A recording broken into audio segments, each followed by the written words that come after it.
Hello दोस्तों, राधे राधे। आज की कहानी का शीर्षक है सबसे बड़ा दान।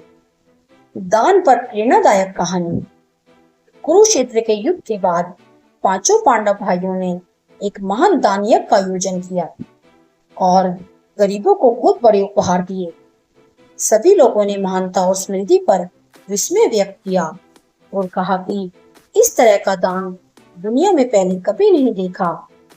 लेकिन समारोह के बाद वहां एक नेवला आया जिसका आधा शरीर सुनहरा था और आधा भूरे रंग का, और वह समारोह हॉल के फर्श पर लौटने लगा और उसने आसपास के लोगों से कहा, आप सभी झूठे हैं, यह कोई महान दान नहीं है। क्या? सभी ने अचरज से कहा, तुम कहते हो कि यह कोई बड़ा दान नहीं है? क्या तुम नहीं जानते कि यहाँ आने वाले गरीबों को कैसे पूर्णतः संतुष्ट किया गया और एक की झोली बेशकीमती उपहारों से भर दी गई? ऐसा महान दान ना पहले हुआ है और ना कभी होगा।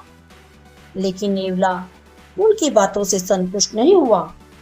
वह बोला, एक बार एक छोटा सा गांव था। उसमें एक गरीब ब्राह्मण अपनी पत्नी, बेटे और बहू के साथ रहता था। वे बहुत गरीब थे और जीवन यापन के लिए वे देश के बदले में मिलने वाले दान पर निर्भर रहते थे। लेकिन एक बार उस गांव में 3 साल का अकाल पड़ा।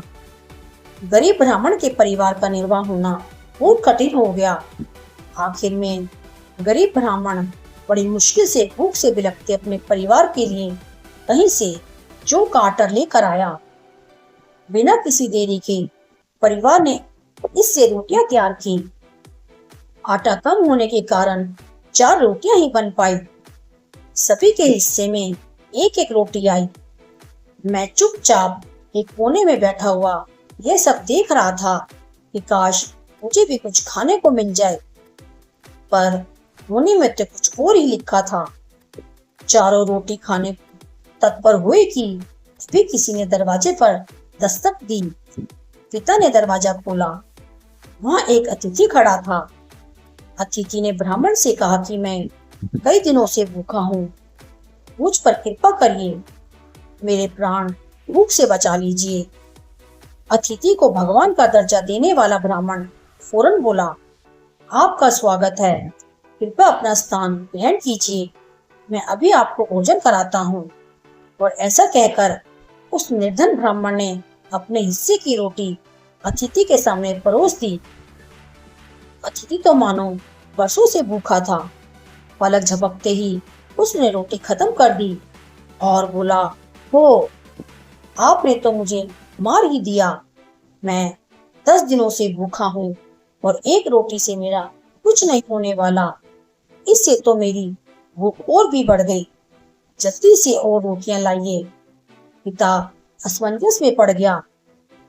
वह अपने भूख से तड़पते परिवार को अपने हिस्से की रोटी देने के लिए नहीं कह सकता था। लेकिन तभी पत्नी ने पति से कहा, मुझे मेरा हिस्सा भी दे दीजिए। पति ने इनकार कर दिया। तब पत्नी ने जोर देकर कहा, यह मेरा एक पत्नी के रूप में कर्तव्य है। फिर उसने अतिथि को अपना हिस्सा दे दिया। उसे खाने के बाद अतिथि और रोटियां मांगने लगा।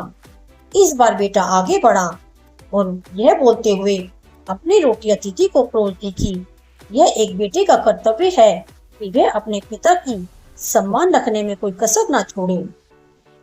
अतिथि ने बेटे का हिस्सा भी खाया, लेकिन फिर भी असंतुष्ट रहा। तब बेटे की पत्नी ने भी उसे अपना हिस्सा दे दिया। अतिथि अब संतुष्ट था। उसे उसकी पर्याप्त खुराक मिल चुकी थी। वह उन्हें आशीर्वाद देकर वहां से चला गया। लेकिन अतिथि के जाने के कुछ देर बाद ही उन चारों अभागों की भूखमरी से मौत हो गई। फिर नेवला आगे बोला, उन चारों को मरा देख मैं वहां से घबरा कर भागा।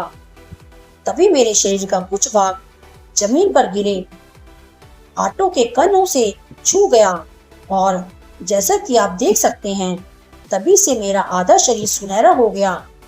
तब से मैं पूरे देश का भ्रमण कर रहा हूँ कि कहीं तो मुझे इस तरह का एक और महान दान देखने को मिल जाए और वहाँ की पवित्र भूमि पर लौट कर मैं अपना बाकी का शरीर भी सोने में बदल सकूं, लेकिन अब तक मुझे कुछ कोटि का दान देखने को नहीं मिला। इसलिए मैं कहता हूँ कि यह कोई महान दान नहीं है। आपसे निवेदन है कि कृपया हमारे चैनल को लाइक एवं सब्सक्राइब कीजिए। नैतिक शिक्षा देती इस कहानी को अपने बच्चों को जरूर सुनाइए और नई नई कहानियां पढ़िए, देखिए और सुनिए। यह कहानियां जो कि उदाहरण के रूप में है, यदि आप अपने बच्चों को समाज में सुनाते हैं तो निश्चित ही सभी का बेहतर चित्त एवं चरित्र निर्माण होगा। आपका बहुत बहुत धन्यवाद।